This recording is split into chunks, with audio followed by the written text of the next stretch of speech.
Hey guys, the international break is over and we're back. The Premier League is back. It's game week 4 now. 3 weeks already passed. 3 weeks full of entertainment, drama, emotion. The Premier League is truly back now. Yes, and then one of the uh, one of the main distractions, transfer window is also over now. Yes. So we are now in the real business. No teams can make any other signings up to January. So yeah, it is what it is. Game week 4, and what do you think? How is it going? It's been a great week so far, for a great season so far for my team Liverpool. It's why I've even bought the new home jersey in celebration. Only team to have picked up all possible points. So yeah, hopefully we'll be on track for another Premier League. And also the signing of Alexander Isak, Newcastle signing Johan Wissa, Man City buying Donnarumma. So many transfers on deadline day, and they'll all be making their Premier League. Yeah, debut. by the way, your new shirt is looking smart. Thank you. Yeah. Yeah. So first up, Arsenal versus Nottingham Forest. Nottingham Forest with the new manager and Postecoglou back in the Premier League. Yeah, I don't know. Means there was so much last year about his tactics and all, and then the Nottingham Forest was exactly opposite of what Ange was doing at Tottenham. I don't know how both of them will suit each other. I have no idea, but you never know. And yeah. Yeah. So what do you say about the game? Yeah, it's at the Arsenal Emirates Stadium. They've won their only game so far here, a 5-0 thrashing of Leeds. They did lose to title rivals Liverpool at Anfield before the break, and they didn't really make any major additions. Piero Hincapié came on loan on deadline day from Leverkusen. I do feel, however, that Ange Postecoglou, it'll take him some time to adapt, for his players to adapt to the new system. For me, I'm going to go for the Arsenal victory. 3-0, Gabriel Martinelli to score. Yeah, I am also going with the same thing. Arsenal will have an easy win. Nottingham Forest, because Ange is the new coach, they will score, but they will score only 1, and Arsenal will score 3. Gyökeres will score. And the point here is Nottingham Forest Should not have said players will need, as you are saying, a lot of time to adapt, because they were playing exactly opposite, as I said previously also. So easy win for Arsenal. Gyökeres to score 3-1. Okay, let's move on to a battle at the South Coast. Bournemouth against Brighton. Bournemouth picking up a major win, inflicting Spurs' first defeat of the season at the Tottenham Hotspur Stadium. Brighton beating Manchester City 2-1. Yeah, that was amazing. Brighton, after 60th minute, 4 substitutions, and that changed the game almost on his head down. But yeah, this will be a good game. Both the teams wants to play aggressive football. They want to attack. They want to press high. So it will be a good game. But for me, Brighton will play in the hands of Bournemouth here, and Bournemouth will have an easy victory, 2-0. And Ivan Nilsson to score for Bournemouth. Yeah, Bournemouth securing 2 transfers on deadline day. Jimenez and Milos Savljevic, both defenders. They should help their defense after they lost so many defenders this season. For me, I'm going to be going for a draw here. 2-2, Kaoru Mitoma to score. Next up, Everton versus Aston Villa. Yes, Everton, 6 points from 3 games so far. And player of the month, Jack Grealish. Yeah, it seems like he's liberated. Yeah, it's given more responsibility in the attack, given the responsibility to lead the attack, and that's what he is doing. He is leading the attack, and Everton with him on the pitch is looking absolutely different from the Everton what it was last year.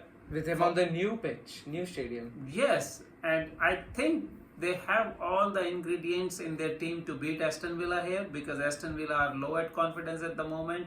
Everton will take their chance. That's what I'm saying. 2-1, Beto to score. Another assist for Grealish. Yeah, Aston Villa also completed 2 signings on deadline day. Jadon Sancho and Harvey Elliott, both initially on loan with an obligation to buy. I feel this is going to be the kickstart Villa need to start their season and pick up their first win. 3-1, Morgan Rogers to score. Next up, Fulham versus Leeds. Yes, Leeds United, 1 goal in 3 games so far. They need to be improving their attacking record. Fulham, they need to be getting more wins. 2 draws and 1 defeat. They need to be able to turn those draws into wins. Yes, they should, and they have to, because Fulham are playing good. They are. I must say, in the last 3 games, Fulham are the unluckiest team there. Probably, yeah. Yeah, because against Chelsea they scored the goal first, and it was ruled out, and Wrongly then disallowed, yeah. yeah, referees from the VAR after that said that it was a mistake. So yeah, you never know how these things work out. They could have won the game, but they are unlucky. Just like that against, I think, Manchester United, yes. they had that penalty. So unlucky, I must say. But this is where their luck will change. They will have a victory, 3-2. Muniz to score for me. Yeah, I'm going to agree with you on this. Fulham to win, 2-0, Jimenez to score.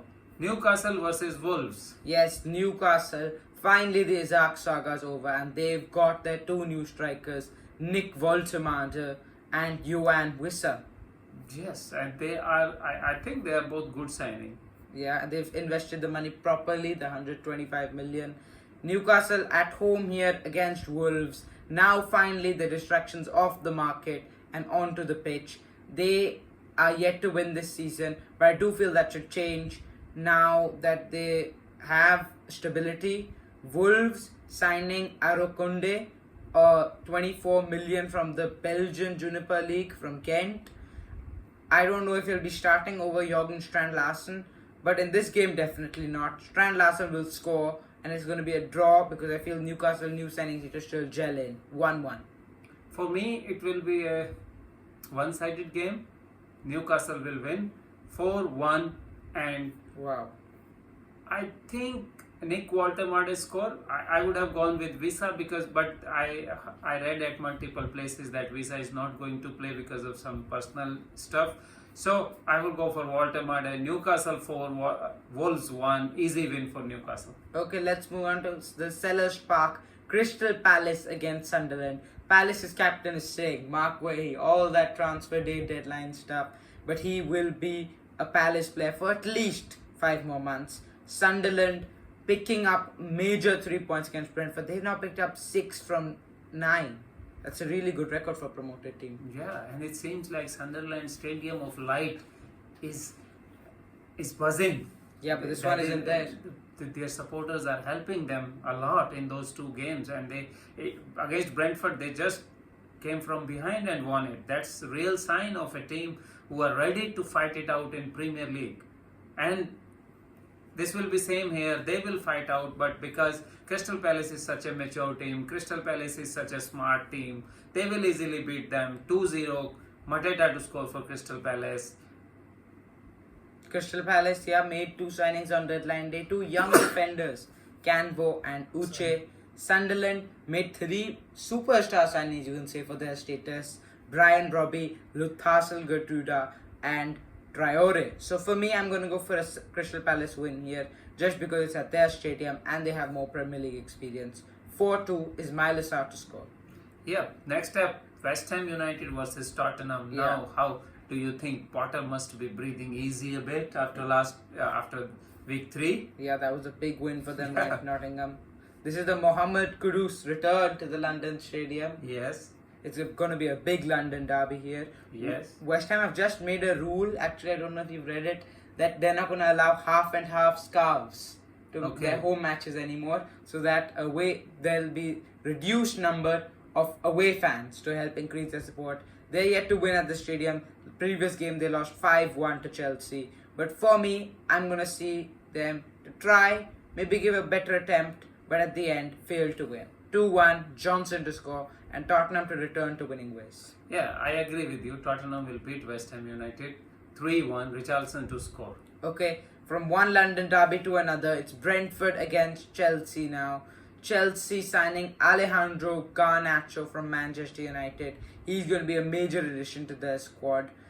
For this West London derby though, I feel that in derbies it's always going to be a cagey sort of game, rivalry kicking in, and for that reason I'm going to go for a draw here, despite Chelsea being miles better than Brentford.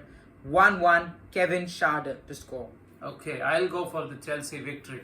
Chelsea is playing like a team right now, and I you must say they were very lucky against Fulham, but then they played well in the second half, and it was amazing performance from Chelsea, especially in the second half, not in the first. And here Brentford low at confidence, still having the after effects of Thomas Frank leaving them, still not getting the stability under the new coach. Easy victory for Chelsea. 2-1, Pedro to score for Chelsea. Yeah, I may just add that Chelsea are one of the 3 teams who are yet to lose this season. Let's move on to Burnley against Liverpool at Turf Moor for the first time in 2 years. Liverpool have their man, Alexander Isak is finally there. And for me, it's going to really need some serious problems at Liverpool for them to not win the Premier League title this season. This one should be a comfortable victory here. They've got Champions League action midweek now, so they might even rotate the squad a little bit, despite some players coming from South America as well. For me, it's going to be a win for Liverpool. 2-0, Hugo Ekitike to score. Yeah, I agree here with you totally, because Liverpool, if not for sure win the title, they will be right in the competition up to the end. The only thing which can derail them is injuries to defenders.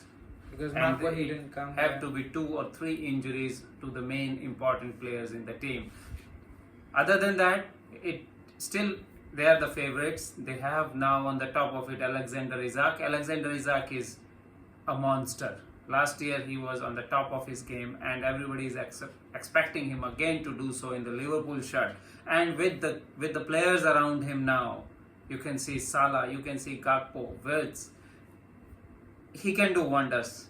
And I think he will not start against Burnley, but he will have last 10 to 15 minutes and even can nick up a goal also. For me, Liverpool will have an easy victory. 3-0, Mohamed Salah to score in this game. Okay, match of the week now. Manchester Derby. 2 teams who signed a goalkeeper on deadline day. Donnarumma to City and the relatively unknown Lemens to Manchester United. But where do you see this game at the Etihad Stadium going? Yeah, this will be a good game, because now it is very clear that where the Manchester City's weakness is. You have to go behind their last line. They are too forward. They are too up, and there are a lot of spaces in behind. And with their defenders now relatively slow in the recovery, it's difficult for them to maintain that. So if you have fast wingers, and then you can attack. That's what Manchester United will try to do. They have those midfielders and wingers really fast. That's how they play. So there is every chance that Manchester United can surprise Man City in this game. But I'll still see that Manchester United's defensive line, Manchester United's goalkeepers are not that reliable, and they give Manchester City enough opportunities to score. And I go with 2-2. But for me, this will be a game where Sesko will score his first goal. 2-2, Benjamin Sesko to score. Do you think he'll get his first start? I think so. Yeah, he should get, for me, but you never know, because he did not get a start up till now. It's been so time. I would like him to start, because that's how you get into the game. That's how you feel the game. Because what Amorim is doing, bringing him at 70 minutes, 75 minutes, he's not in the game totally. So he's not imposing himself. And once he will start, he can do all those things, and he can have a feel of the game. But yeah, it's on the Amorim. Yeah, I'm also going to sit on the fence for this one. 1-1 and Brian Mbeumo to score. Yeah, looking forward to the entertaining game. Week 4 for Premier League. Yeah, thank you for watching this video. Please like and subscribe. Thank you.